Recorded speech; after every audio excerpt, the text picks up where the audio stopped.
naitwa Boniface Chambi, katibu tawala wilaya ya Rorya.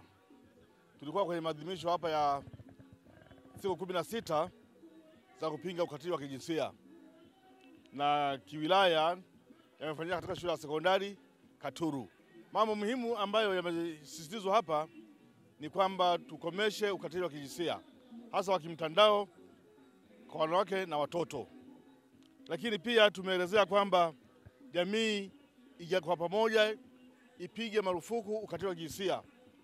Kwa mfano, kwa watoto kupelekwa shule, kila mama nyumbani, na familia ziishi kwa amani. Na endapo matukio ya ukatili wa kijinsia yatatokea katika maeneo ya familia zetu, watu wasisite kutoa taarifa kupitia namba 116 au kwenda dawati la jinsia polisi na ustawi wa jamii.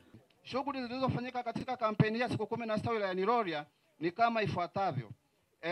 Kipengele cha kwanza ni utoaji elimu ya kupinga ukatili, na kipengele kingine ni utoaji elimu ya kuimarisha usawa wa kijinsia baina ya wanaume na wanawake, lakini vile vile ugawaji wa vipeperushi vya kupinga ukatili, na jumla ya vipeperushi 700 vilitolewa. Kipengele cha tatu ni maeneo yaliyofikiwa na idadi ya watu. Wananchi na wanafunzi kata ya Mkoma jumla yake ilikuwa ni 2347, na katika kituo cha afya cha Nguge watoa huduma kituoni waliofikiwa na kupatiwa elimu ya kupinga ukatili walikuwa 24. Kijiji cha Riagoro wananchi 247, shule ya upili Ngiliju wanafunzi 371 na walimu 17, kituo cha afya Kinesi wananchi 130, kituo cha afya Utegi wananchi 50. Elimu ya kupinga ukatili pia imetolewa kupitia Radio Sachita iliyopo wilaya jirani ya Tarime mji. Ni matumaini yetu sote kuwa kila mmoja wetu atatimiza wajibu wake katika kupinga ukatili kwa ujumla, ikiwemo ukatili mitandaoni. Mimi kwa jina naitwa Elizabeth Mahinya, ni afisa ustawi wa jamii, niko ofisi ya mkuu wa mkoa. Kwanza kabisa napenda niwapongeze halmashauri ya wilaya ya Rorya kwa kuandaa haya maadhimisho ambayo kila mwaka kama ambavyo afisa amesoma taarifa yanafanyika kuanzia tarehe 25 Novemba. Kilele huwa ni tarehe 10. Madhumuni ya siku hii ni kutoa elimu kwa jamii na kuhamasisha jamii kuondokana na vitendo vya ukatili. Kwa hiyo hii siku inaambatana na matukio mengi, kilele chake ndio huwa tarehe 10. Japo tumeamua kwenye wilaya yetu kuadhimisha siku ya leo. Kwa hiyo inaambatana na utoaji elimu mashuleni, kwenye jamii, kwenye redio na sehemu mbalimbali. Siku ya tarehe 10 ndio huwa kilele chake. Kwa hiyo niwapongeze halmashauri kwa kupitia kitengo cha ustawi wa jamii na maendeleo ya jamii kwa kuratibu hii siku muhimu, na sisi kama mkoa tunashukuru kwa kutualika. Bendera inapendeza. Na hii meza amekalia mgeni rasmi na hii imeandikwa AHF. Mimi nawapongeza kwa ushiriki wenu. Tuwaombe tena tukitaka kuwa na shughuli yetu msichoke kutusupport.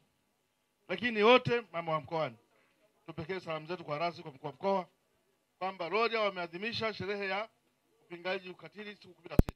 Na leo ndio ilikuwa kilele chetu. Na wageni wote ambao wamefika hapa leo tunashukuru kwa kushirikiana sisi. Naitwa Sayokelo Gonga, mwenyekiti wa kitongoji cha Kabwana. Karibu. Mimi mwenyekiti katika eneo langu hili ambayo hili swala serikali iweze kuliangalia wanawake wengi kubakwa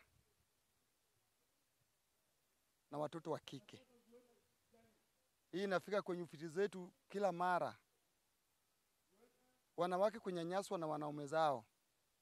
Inaleta ukatili sana na inatusumbua sana kwenye ofisi. Mimi naitwa Clement Ombade Mtanda, mwenyekiti wa mtaa wa Ubwere. Ubwere ni mchanganyiko wa makabila, mchanganyiko wa watu kutoka mbali, kutoka Dodoma, wapi, kila sehemu wanaishi hapo. Sasa mimi ripoti ambazo tutakuwa tunapata katika hii shughuli za ukatili wa kijinsia, mimi nashukuru sana kwa serikali kuchukua hatua hizo.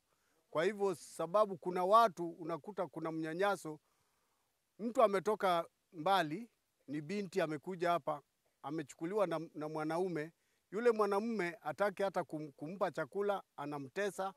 Kwa hivyo wakija pale ofisini tunawashauri ili wasiwe wanafanya hivyo, sababu wamekutana hapa, inafaa wakae kwa amani. Hayo yote tunashughulikia, lakini kwa kuwa siku hizi 16 tunashughulika sana kuwatangazia watu na kuwaelimisha watu. sana sana jamii tuwaelimishe ili wajue jinsia gani isinyanyaswe. Pia kuna wanafunzi ambao wengi hawaendi shule kwa ajili ya wengine wanataka waolewe. Ukatili ambao unatokea pale nyumbani ni pale unakuta mtoto wa kike anapewa kazi nyingi kuliko mtoto wa kiume. Mtoto wa kiume unakuta anapewa tu aende akachunge, akitoka kuchunga arudi akacheze mpira, lakini mtoto wa kike unakuta anapewa kazi nyingi mpaka anashindwa kupata muda wa kujisomea. Anaamka asubuhi anaambiwa andiki nyumba, akimaliza kudeki nyumba anaambiwa aoshe vyombo, akimaliza kuosha vyombo anapika, akimaliza kupika anafua. Anapewa kazi nyingi kweli ambazo zinamsababishia asiweze kustahimili katika masomo.